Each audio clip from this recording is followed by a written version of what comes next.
This is the Women of the Bible in Context podcast by Jessica L.M. Jenkins and We Who Thirst. Thank you for joining our conversation at the intersection of trauma-informed theology, historical context, and biblical languages, where we rediscover women of the Bible, her story, her voice, and her God. You can support this ministry through our Patreon. Just search for We Who Thirst. Did Jesus have female disciples? For some people, this question may seem irrelevant or not something worth emphasizing. But the question immediately reminds me of my daughter, who looked at me once. She was maybe 5 years old, and she's like, "Mommy, why didn't Jesus have disciples?" Because every book we had and most teachings you see and illustrations, which I'm going to talk about more, picture Jesus and the 12 male disciples. And the 12 male disciples are discussed as disciples. That term has been co-opted by the English language to describe the 12 almost exclusively. And so my little 5-year-old looked at me one day and said, "Why didn't Jesus have female disciples?" And I was able to tell her, "Oh, baby, he did." And we were able to talk about it. But this is a realization I myself have had just within the last decade, that Jesus had female disciples, and who they were and what they did as significant members of his ministry. I did not realize this until I was creating historically accurate Easter visuals for children, and I was going through trying to figure out what characters I would need to illustrate for the story and all of those sorts of things, and I compared the Gospels, and then I've done more and more research to just see how many disciples he had, who these women were, and all of their names and the information about them. But Jesus' female disciples were something that was never taught to me. I have a 4-year Bachelor of Science degree in Bible. I have a 32-credit unaccredited Master of Arts in Israel Studies. I have a 4-year advanced Master's of Divinity. I grew up as a pastor's child, missionary kid. I was a pastor's wife. No one ever taught me that Jesus had female disciples. My journey was discovering that through the text of Scripture for myself as an adult woman. Even though I had been reading through the whole Bible since I was 8 years old, it wasn't until I was an adult and actually reconstructing my view of biblical womanhood and women in the Bible that I was able to see what was plainly there. Because the dominant narrative of our culture, the illustrations that we see tell us stories that don't match the text. And so what we're doing in this podcast continually is getting back to the text. What does the text say about women, and how does that go against the dominant cultural narratives? Now, again, back to that question of, well, why is this even important? I remember one day in church, and we go to a complementarian church, so only men ever preach. And even on stage for music, most of our musicians are men. We may have one woman on stage at a time. And I remember my daughter, again, being in the service with us, and there was a woman doing backup vocals that day. And she got so excited to see a woman on the platform in church. It has become, in many evangelical, especially complementarian spaces, the norm for women to be invisible on the platform. You might have one doing backup vocals or keyboard or an instrument, but the majority is going to be men. The majority of people speaking are going to be men. The majority of people reading the Bible are going to be men. The majority of the people you see on a given Sunday morning serving the sacraments, serving communion, reading Scripture in most churches that I've been in the complementarian world are going to be men. There is a visual absence of women, and we consider this normal. And then our Bible storybooks continue that trend. I just flipped through a few I happen to have on my shelf while I was preparing for this episode. The Jesus Storybook Bible, the Adventure Bible, a couple others. And I noticed the Jesus Storybook Bible has been popular for years, and it does consider women as part of Jesus' friends. They don't use disciples in Jesus Storybook Bible. They consider women friends, and they do consider women as Jesus' friends, but that's a very nondescript term, appropriate for children, but not, it's kind of a nondescript term. But I found it interesting that though the Jesus Storybook Bible considers women as part of Jesus' friend group, at key moments, they are left off the page. They are not included in many stories. Many stories about women are not included. A few are, but many aren't. You have a few women in the crowd, but they're not often main actors unless you have like Mary in the garden after the resurrection. And what I found most interesting is that at Pentecost, you have a picture of Jesus followers in an upper room. It's dark, it's sad, it's men and women in that image. And then on the next page, you see the little tongues of fire above three figures' heads. Those figures are all male. So when the Holy Spirit comes, the visual image we are given is men.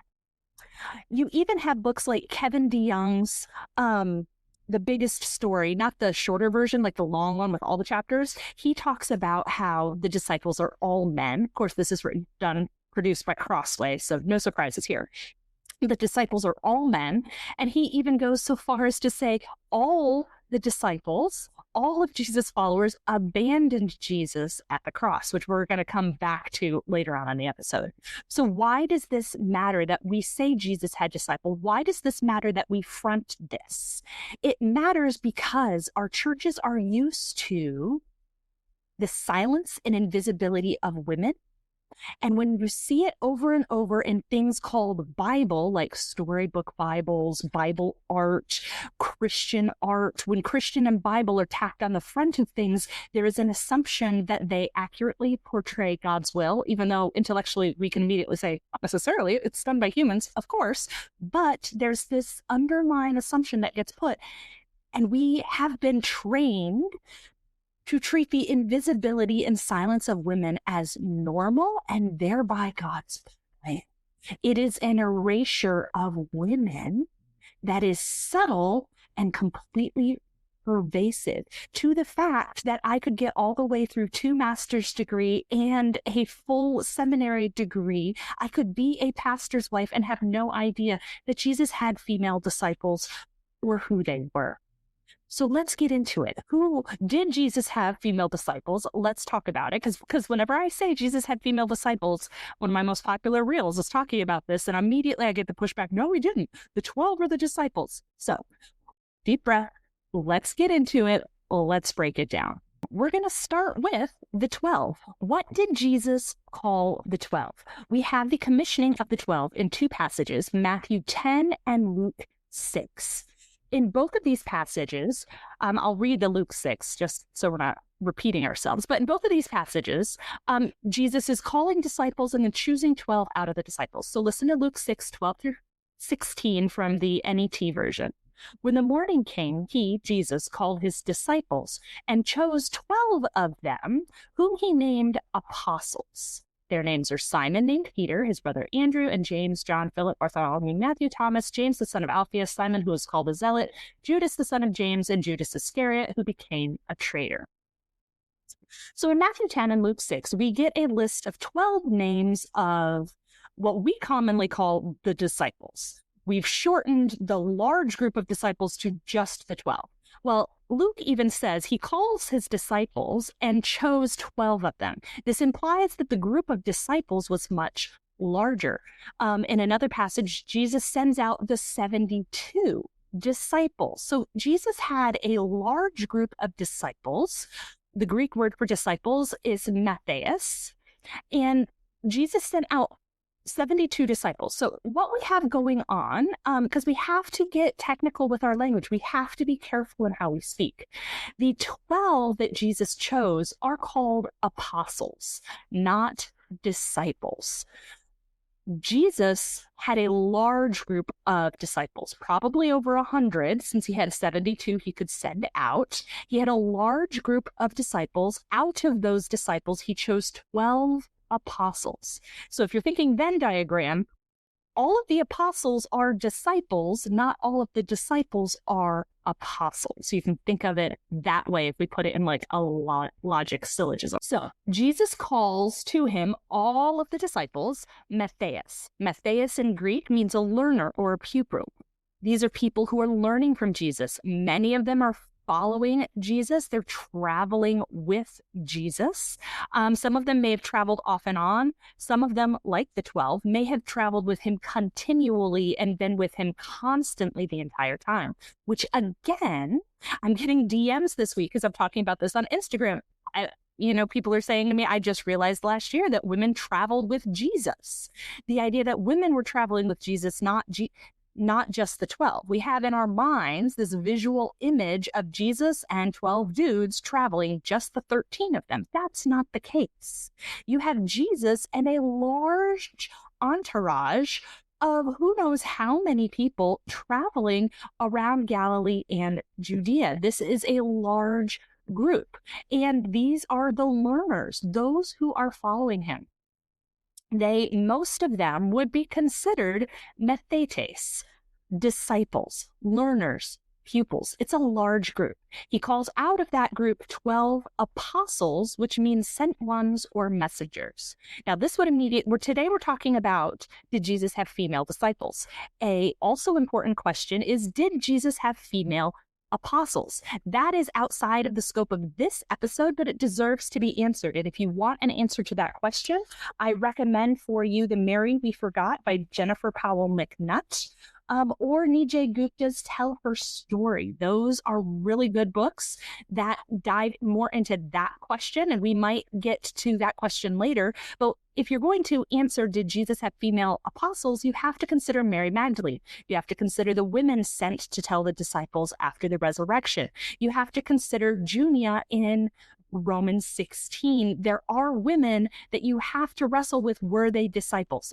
Were they apostles? Again, outside the scope of this episode today, we're just dealing with disciples. But there's a large group of disciples. Jesus chose 12 apostles out of that group, 12 male apostles, because those 12 male apostles are mirroring the 12 sons of Israel from the Old Testament. So having 12 sons and then 12 male apostles, there's an intentional mirroring going on there. But that gets us back to, in this large group of followers called disciples, were any of these women? Do we have textual evidence from the New Testament that Jesus considered women to be mathetes, disciples alongside the men? The answer to that is yes, he did. Let's look at Matthew 12:46 through 50, and I will read that to you, but a little bit of context. Jesus has been speaking to the crowds. People think he's crazy, so his mothers and brothers come to collect him, and Jesus makes some very important statements about the nature of God's kingdom versus earth, and he redefines the family boundaries of who belongs to God and who God's family really is. So that's kind of context in this passage. But Matthew 12:46 through 50 from the NET version says, while Jesus was still speaking to the crowd, his mother and brothers came and stood outside, asking to speak with him. Someone told him, "Look, your mother and your brothers are standing outside wanting to speak with you." To the one who had said this, Jesus said, "Who is my mother and my brothers?" And pointing towards his disciples, mathetes, he said, "Here are my mother and my brothers. For whoever does the will of my Father in heaven is my brother and sister and mother." So Jesus looks at the mathetes, the disciples, the large group, not just the 12, the large group, and he identifies them as female and male. He's not looking at a group of men and saying, these men are like my mother and sister. No, he's looking at a mixed gendered group and saying, I'm redrawing the boundary lines. God's family is not flesh and blood. God's family is not lineage, God's family is those who follow him and do his will, and it includes women, sisters and mothers, as methetes, as disciples. So, did Jesus have female disciples? He himself in Matthew 12 says, look at these female disciples. Now, they are not named in that passage, but he says that they are there. So our follow-up question is, who are Jesus' female disciples? And what did they do?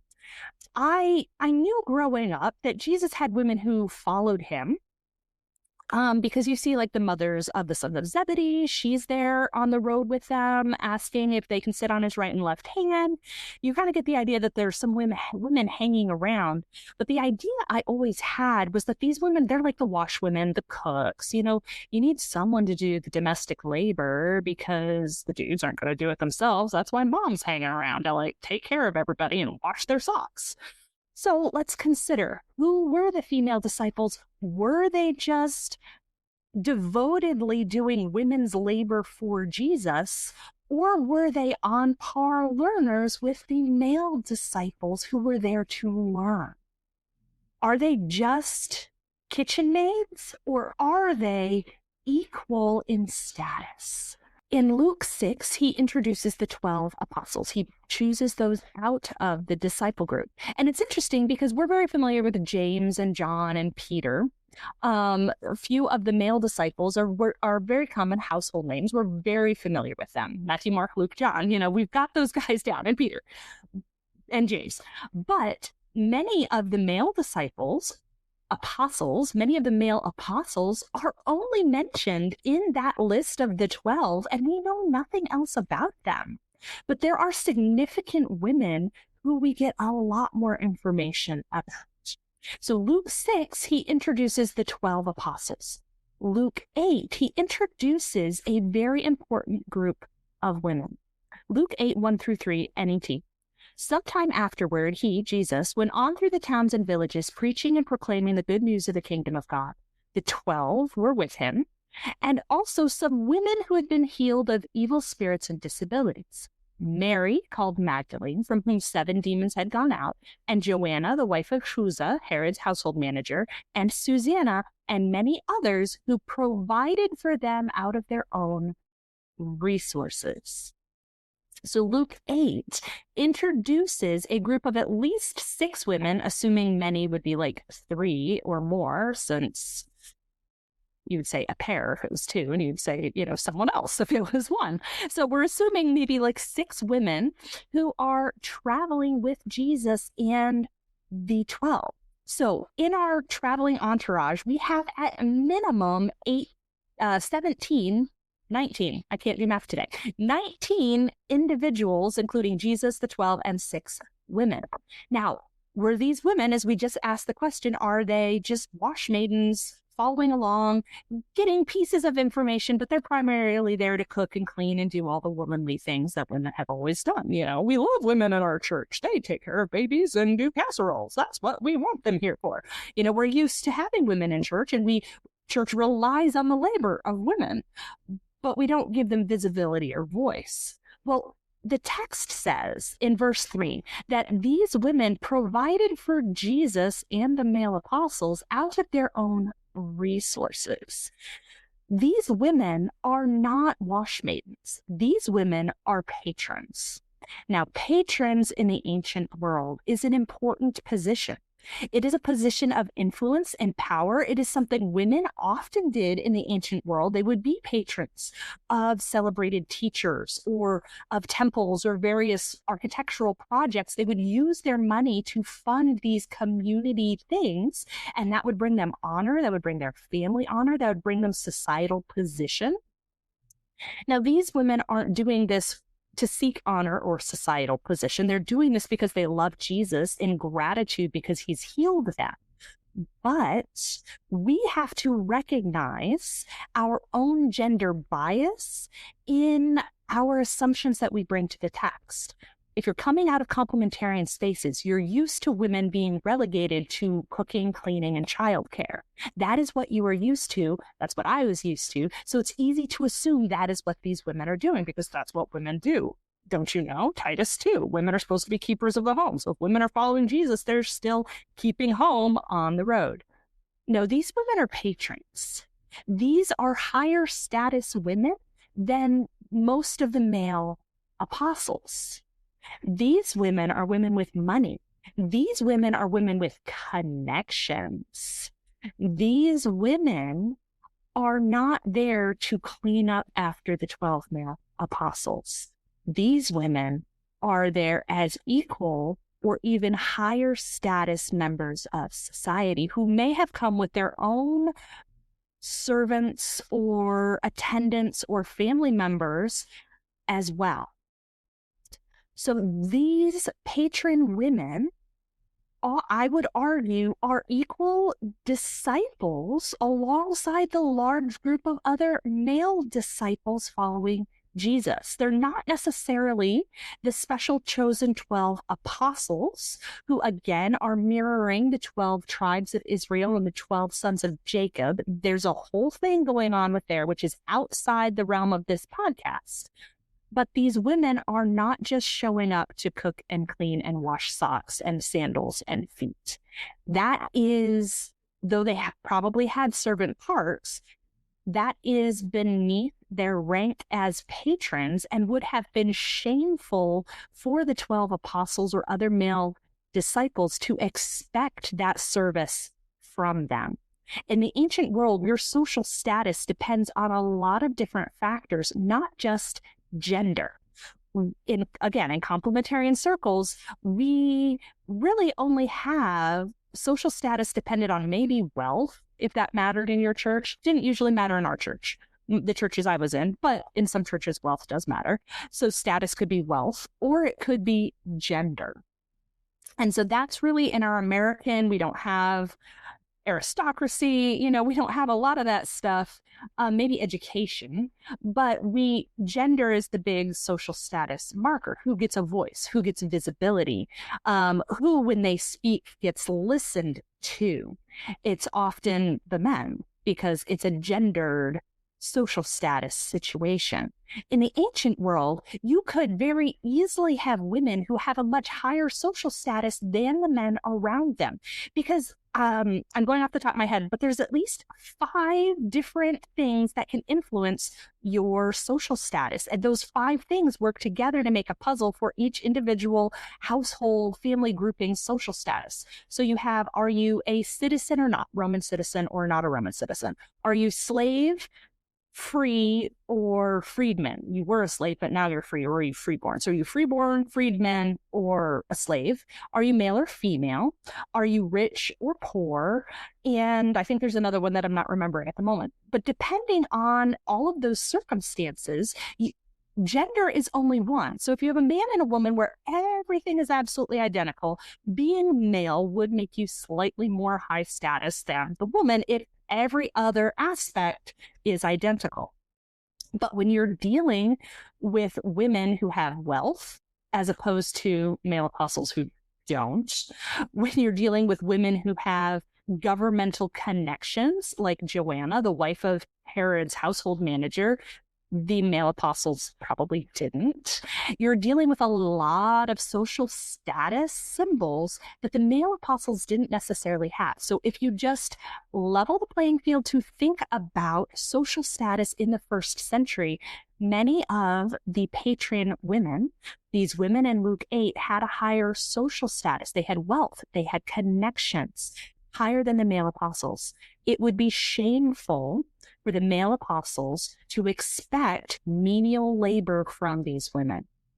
These women are traveling out of gratitude and love for Jesus, supporting the ministry. They are writing the checks. They are not washing the feet. But Mark 15 gives us a few more names of women that should belong to this list of patrons. They may have been the many others who provided. Luke 3 says, Joanna, the wife of Chusa, Susanna, and many others. So Mark 15 gives us some names that may have been some of those many others. Mark 15 says a few more women who were patrons of Jesus. Mark 15 says, there were also women watching from a distance. Among them were Mary Magdalene, again, Mary, the mother of James the younger and of Joseph, and Salome. So Mary Magdalene is in both lists, but Mary, the mother of James and Joseph, and Salome are new names. So Jesus' patrons in the Gospels are only women. Only women are named financial supporters of Jesus in the Gospels. And their names are, there's probably more, but these are the names that we have. Their names are Mary Magdalene, Joanna, Susanna, Mary, the mother of James and Joseph, and Salome. So we have 5, at least, women who traveled with Jesus and were patrons of Jesus' ministry.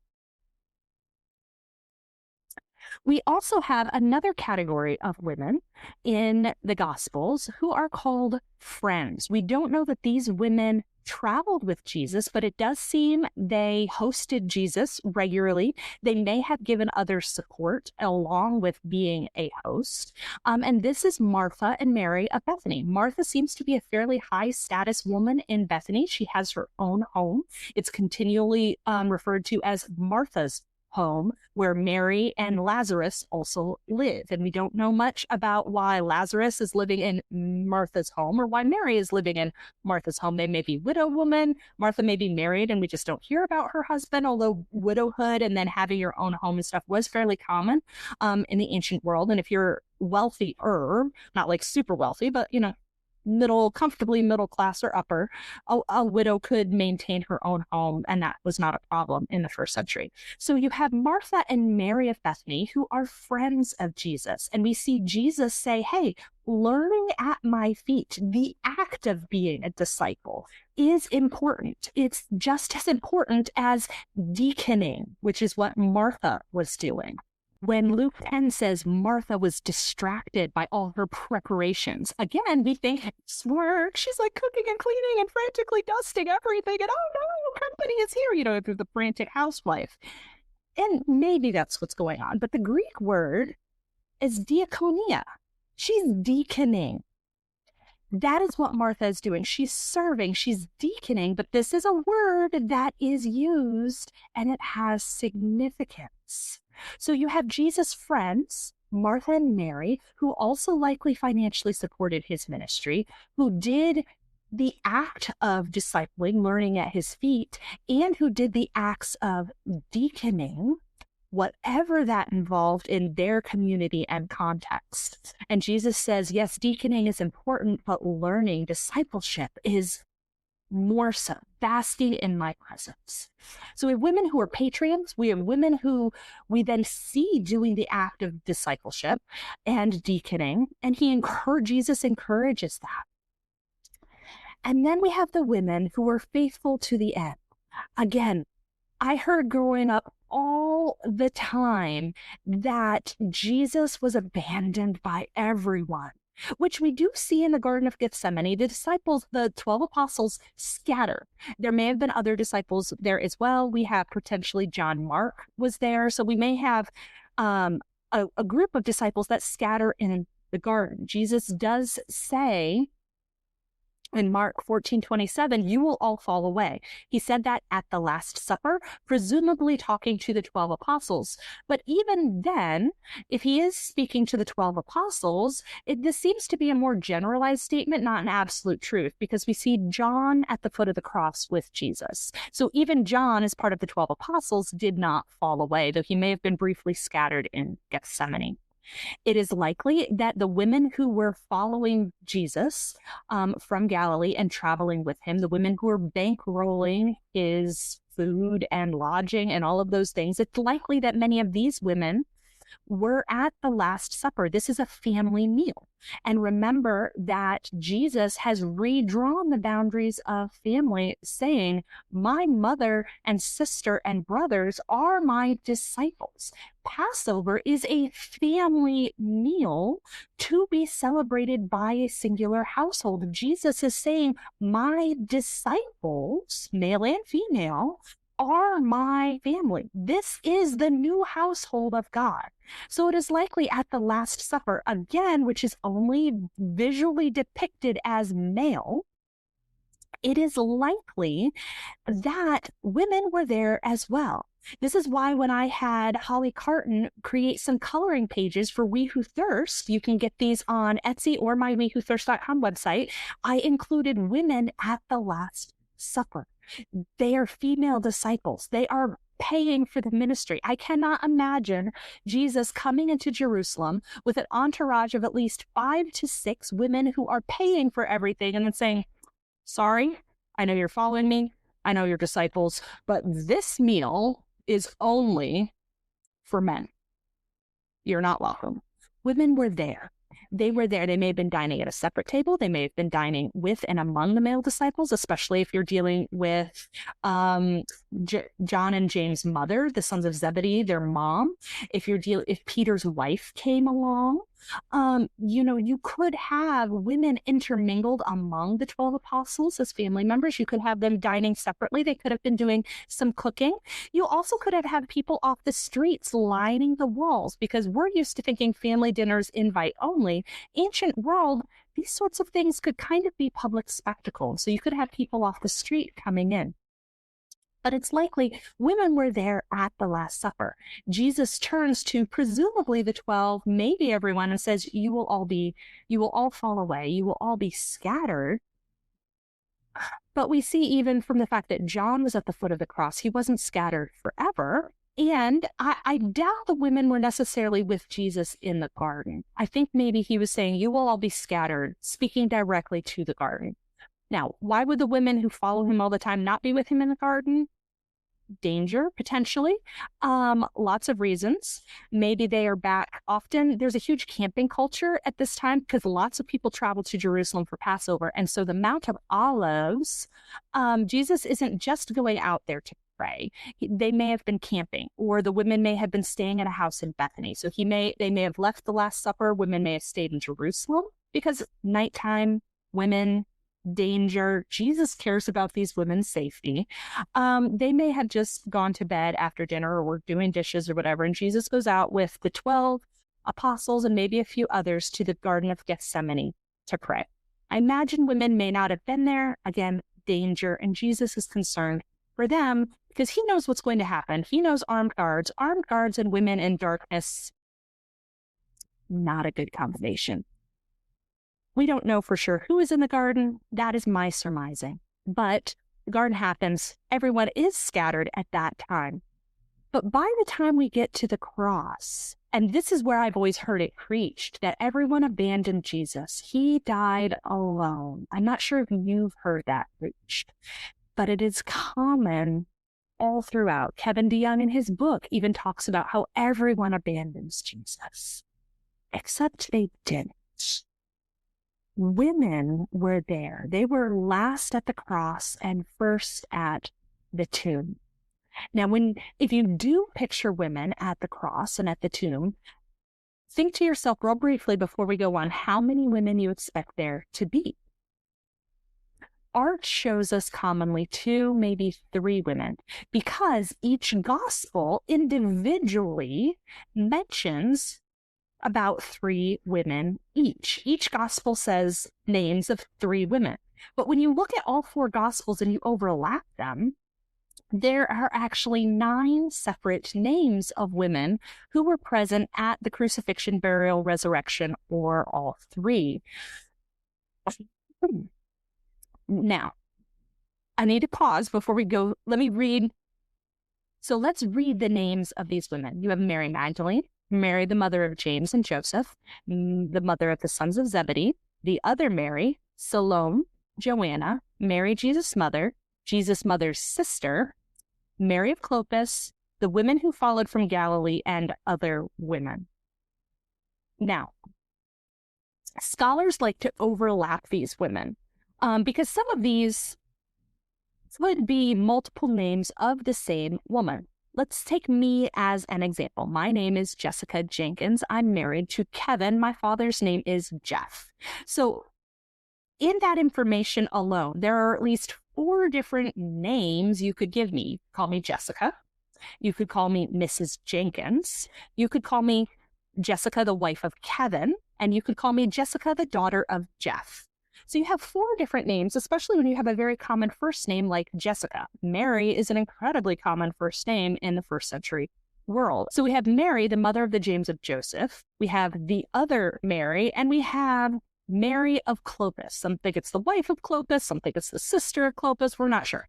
But you have a couple different Marys. Some scholars want to say these are all actually the same Mary. So you have Mary Magdalene, and then you have the other Mary who is the wife of Clopas and the mother of James and Joseph. So you have 3 names which are considered one person.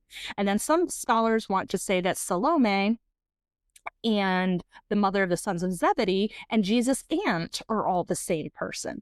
And so you can take this group of 9 names and condense it down to 5 or 6 names.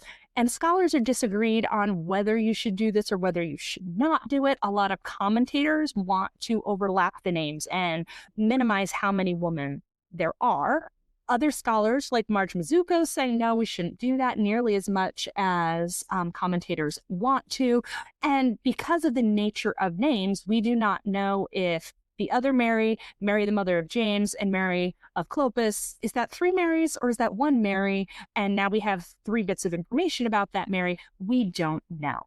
But what we know is that we have 1, 2, 3, 4, 5,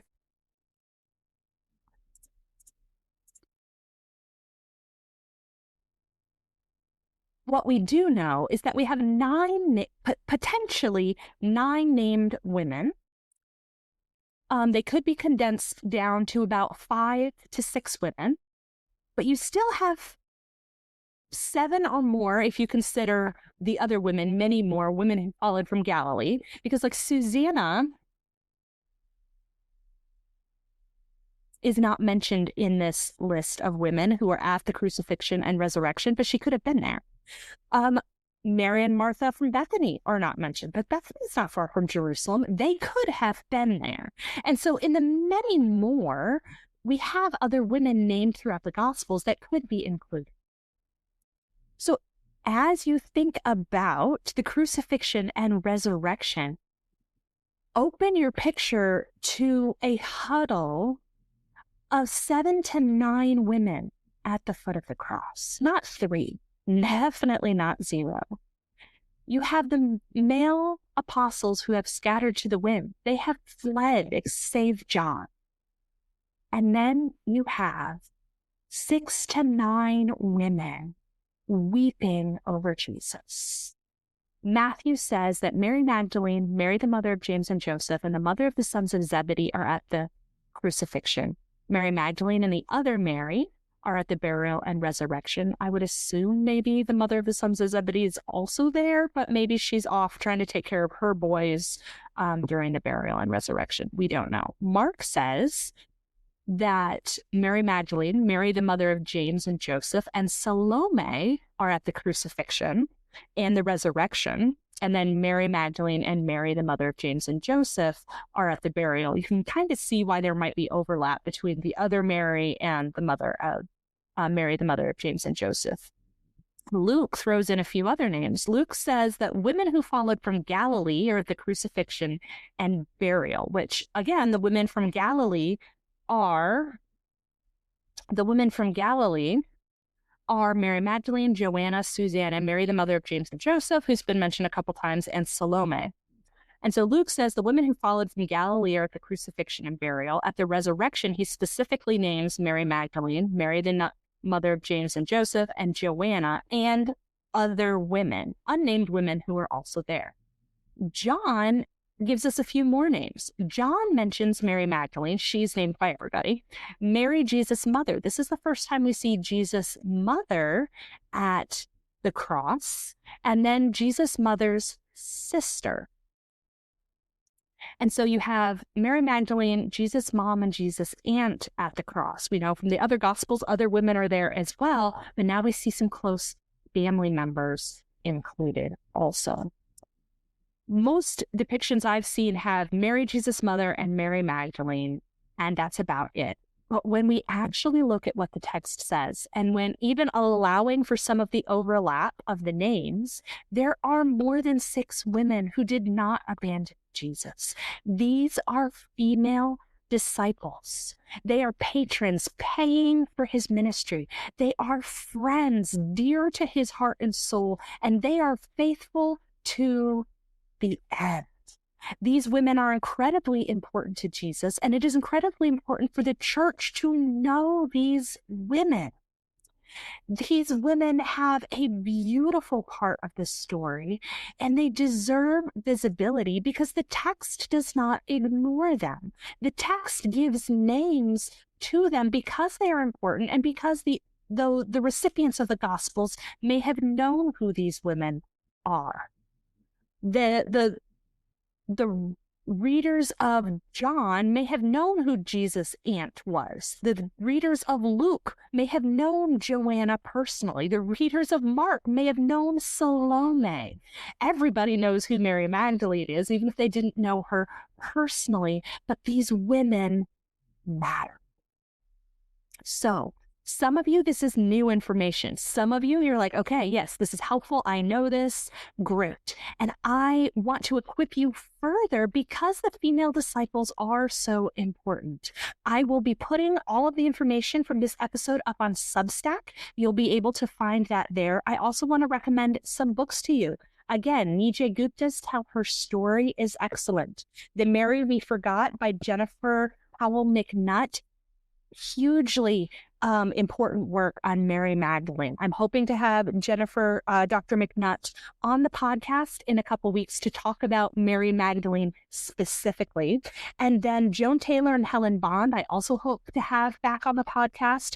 And their book, Women Remember, Jesus' Female Disciples, is another good book talking about who are these women and what is their story. On my website, you can find my article, Unveiling the Forgotten, Exploring Jesus' Female Disciples. There, I kind of break down who 9 potential women are. And I even have historically accurate clothing designs and a little bit of information about potential social status these women could have had. So you should find that very interesting information if you're interested. On my shops, I have paper dolls and posters that show the female disciples. If you want to start combating the visual theology that our churches use, I have posters that show both the female and male disciples together with Jesus. I have paper dolls that have all the figures you need for any story of the Gospels that include all the named female disciples and all the named male disciples and extra figures for the unnamed followers of Jesus. There are coloring pages where you see the women at the foot of the cross, the women at the tomb, the women telling the male apostles that Jesus is risen, and you see the women at the Last Supper. All of these are available at wewhothirst.com and at wewhothirst.etsy.com. So I want to equip you to know who the female disciples are, and that when somebody says, why is this important? Why does it matter if Jesus had female disciples? Or no, he didn't have female disciples. He just had 12 male disciples. You can sit down and be like, well, actually, let's talk about why this is important. And let's talk about the textual evidence that Jesus had female disciples. In Matthew, he specifically says he has female disciples. These female disciples were patrons. They are friends and they are faithful to the end. Where male disciples, we have no men named as patrons of Jesus' ministry. There may have been, but they're not named as such. And only John was faithful at the cross alongside Jesus. The women have a special role in his kingdom. And During the last days of his ministry, we see women understanding the depth of Jesus' teaching in a way that the 12 apostles missed. Jesus is telling them on the way to Jerusalem over and over again, I'm going to die, I'm going to die, I'm going to die. And the male apostles are like, no, you're not. You're joking. What are you talking about? And women are anointing him. And Jesus says, she is anointing me for my burial. And we will remember her because of this. Women are understanding what Jesus is saying and taking it seriously. And they are there at the foot of the cross and at the burial and at the resurrection. Women were there when Jesus was born. At the incarnation, women were the first to touch God. And at the resurrection, women were again the first to touch God. Jesus loves women. He makes them visible. He says their voices matter. He told the female disciples there at the resurrection, go tell the male apostles, who didn't believe them. But that's beside the point. Jesus said, your voice matters. You go tell. You are the sent ones, the apostles to the apostles. They mattered to Jesus. They should matter to the church. Email me, DM me if you need more information on this. I will be making posts on Instagram. Definitely check out my Substack article, download it, give it to a pastor or someone who needs it. We will be having important conversations over the next couple weeks, hopefully with Dr. McNutt and with Drs. Taylor and Bond. But thank you so much for being here with me today as we are in the Lenten season. And I want to emphasize the female disciples all throughout this season because Jesus loved them and he loves you. May the Lord bless you and keep you. May he make his face to shine upon you and give you peace. God bless. Thank you so much for listening to the Women of the Bible in Context podcast. Join Jessica L.M. Jenkins' mailing list for more research and devotional thoughts about women of the Bible, and access the full research bibliography for this episode by visiting wewhothirst.com/links. Support continued research about women of the Bible and their cultural, familial, and historical background by joining the We Who Thirst Patreon. I am so honored that you joined me for today's episode and look forward to seeing you next time.